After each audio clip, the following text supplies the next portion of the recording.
Hello there, Nat Edwards and Riley Beveridge with you. We'll be keeping it simple thanks to AHM Health Insurance as we bring you the latest on the Essendon situation following Conor McKenna's positive COVID-19 test. And Riley, the club has been fully cleaned down. Yep. All of his teammates have been tested and so far everyone has returned a negative result. So really great news there for Essendon. The big question though, does the game this weekend against Carlton go ahead as planned? It will, and it was always going to, I think. The doomsday scenario of 8 or 9 players who trained with McKenna last Friday was always a possibility that they'd have to isolate if they were deemed a close contact of McKenna's at that training session. But the AFL's investigations and the Department of Health and Human Services investigations came back on Tuesday morning, and James Stewart's the only player deemed to have been a close contact of McKenna. So just one? Just one, which is fortunate for Essendon. It's really unfortunate for Conor McKenna, obviously. He's obviously asymptomatic, so good news there that he's not feeling unwell, but it's unfortunate that he will have to isolate for the next 14 days. Likewise with James Stewart, he returned a negative test on Tuesday morning, so that's good news for him as well. But yes, they will play on Saturday night against Carlton. They'll obviously be without McKenna and without Stewart, but that's a lot better result than as we mentioned, the doomsday scenario that 8 or 9 players would have to miss out. The AFL said over the weekend that it deemed a close contact anyone who had been within face-to-face contact of McKenna for 15 minutes or within an indoor environment with him for more than 2 hours. So Stewart, the only one deemed to have done that. I think it was a wrestling session they did on Friday that Stewart did with McKenna. So he's the only one that's been deemed a close contact and he'll have to isolate for the next 14 days.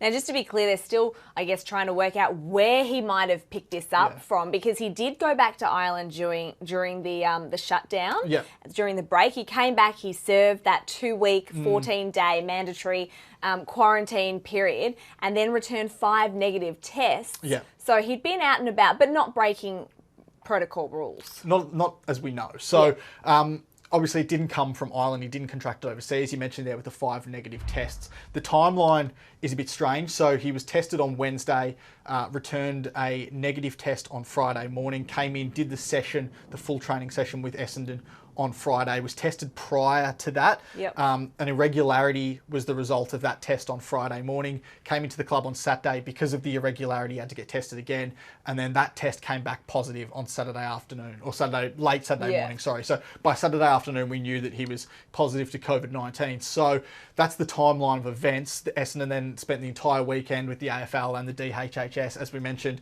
investigating who might have been a close contact of his on Friday. As we said as well, still asymptomatic. So good news that he's not feeling well, but bad news that he will have to isolate for the next 14 days. And of course, that Essendon-Melbourne game was postponed in round 3. When will that go ahead? Well, there was a bit of talk on Tuesday morning that after everyone at Essendon returned negative tests, obviously aside from McKenna, that it could go ahead as early as tonight, as in Tuesday night or Wednesday night. That's not going to happen. So the AFL is adamant that will not happen. The main reason for that is that Melbourne actually played a 4-quarter intra-club game on Sunday. It's a bit rough if they had to back it up. Exactly. So having known that their game was being postponed, they played a scratch match over the weekend, an intra-club between teammates.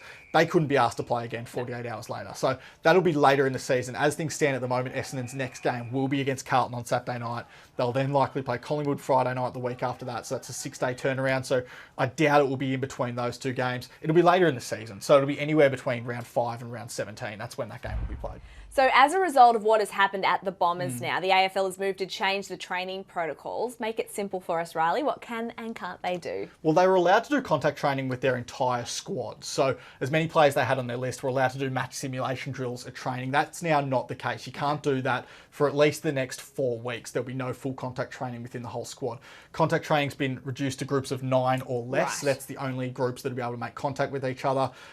They will be able to train as a full group, but only no contact drills. So tactics, stuff like that, where they're not coming into contact with each other. That'll, of course, be reviewed on July 20. Also, they're not allowed to have any visitors, or they're not allowed to visit family members 48 hours prior to their match day COVID testing. Right. So if you play a game on a Saturday, you'll get your COVID test for that game on the Thursday. You're not allowed to have any visitors or family members see you for 48 hours before that test is done.